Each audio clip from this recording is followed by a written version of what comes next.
أعوذ بالله من الشيطان الرجيم بسم الله الرحمن الرحيم يا أيها الذين آمنوا اركعوا واسجدوا واعبدوا ربكم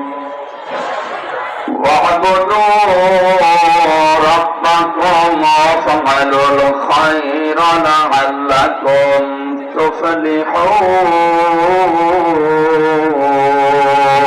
تفلحون صدق الله العظيم اللهم صل على سيدنا مولانا محمد وعلى آل سيدنا